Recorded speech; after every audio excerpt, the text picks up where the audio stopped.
Hello everyone, welcome to another episode of drama serial Mannat Murad. हाँ जी, तो इस ब्लॉकबस्टर ड्रामा सीरियल मन्नत मुराद की एक नेक्स्ट एपिसोड जिसके बारे में हम आपके रिव्यू करने जा रहे हैं, एपिसोड नंबर 18 का। हाँ जी, तो इस एपिसोड में होता कुछ यूँ है कि शादी के बाद मुराद को फेस करनी पड़ती है बहुत ही ज़्यादा मुश्किल, साथ में मन्नत को भी। बट मुराद जो है वो दो फैमिलीज़ के दरमियान पिस के रह गया है। वो जो एक मन्नत जो है उसकी बेगम और रज़िया सुल्ताना उसकी माँ के दरमियान में इस किस्म का झगड़ा स्टार्ट हो चुका है कि उन दोनों के दरमियान में जो पिस के रह गया है वो है हमारा मुराद बेचारा। हाँ जी जनाब, अब देखते हैं कि मुराद किस तरह से निकल पाता है इस सिचुएशन के अंदर से। वहाँ पे एक तरफ तो दरिया है, दूसरी तरफ है आग। तो देखते हैं जनाब कि मुराद कहाँ से अपना रास्ता निकाल पड़ता है, निकलने का आसानी से अपना रास्ता कहाँ से बना पड़ता है कि पतली गली से निकल जाता है, किसी एक को खुश रख पाता है। हाँ जी, तो इस पूरी सिचुएशन के अंदर जो ये ड्रामा सीरियल चल रहा है वो बिल्कुल ऐसे लग रहा है जैसे सास बहू का सोप सीरियल स्टार्ट हो गया है। जी हाँ जनाब, तो इस एपिसोड में हुआ कुछ यूँ है कि मुराद और मन्नत के दरमियान में होता है झगड़ा बकलावे को लेकर। हाँ जी जनाब, तो अम्मा जो है मुराद की रज़िया सुल्ताना जो है वो मना करती है कि जो हमारे घर के मर्द या हमारी फैमिली के मर्द जो है वो बकलावे पे जाके ससुराल में जाके डेरा जमा के नहीं बैठ जाते, वहाँ पे रातें नहीं रहते हैं। और उधर से मन्नत कहती है कि जी मैंने अपने मियाँ साहब को जो है ना वो अपने भाई के घर लेके जाना ही जाना है, क्योंकि ये उनके यहाँ ये एक रस्म है। हाँ जी जनाब, इस रस्म को लेके मन्नत और उसकी भाभी के दरमियान चल रही होती है कुछ कन्वर्सेशन। हाँ जी, तो वो अपने रूम में कुछ अपनी भाभी से बातें कर रही होती है और रज़िया सुल्ताना जो है वो इस बातें सुनने के लिए उसके दरवाजे के साथ जाके चपक जाती है।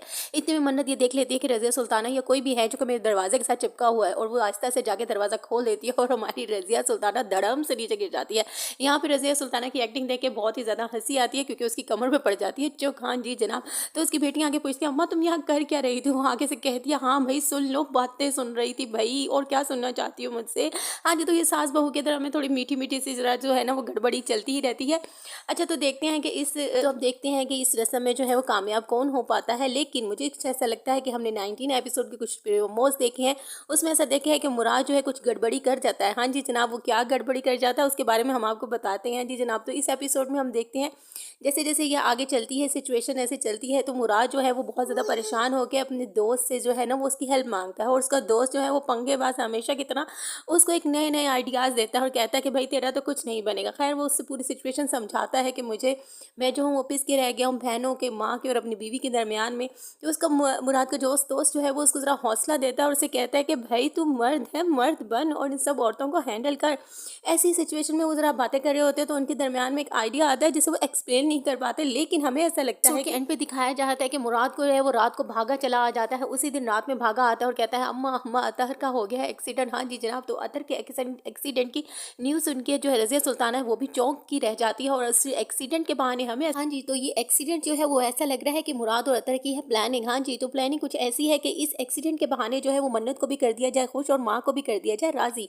हाँ जी जनाब, तो इस एक्सीडेंट के बहाने जो है वो मुराद जो है वो जो कुछ चंद दिन की छुट्टी लेके अम्मा से जो है वो इजाज़त लेके कि मैं अतहर के पास जा रहा हूँ क्योंकि हो गया उसका एक्सीडेंट, और जाएगा अपनी हमारी मन्नत को मनाने के लिए। हाँ जी जनाब, तो नेक्स्ट एपिसोड में प्रोमोज में हम देखते हैं कि वो मन्नत के लिए लेके जा रहा होता है बूफे उसको मनाने के लिए। इस तरह से वो तमाम सिचुएशन को करेगा हैंडल। अब देखते हैं कब तक वो इस सिचुएशन में रखा घिरा रहता है। इस सिचुएशन और इस ड्रामा को देखने के लिए, सास बहू के सोप सीरियल को देखने के लिए रहिएगा मेरे साथ। और मेरे रिव्यूज़ आपको कैसे लग रहे हैं प्लीज़ कमेंट कीजिएगा, लाइक कीजिएगा और सब्सक्राइब करना तो मत भूलना।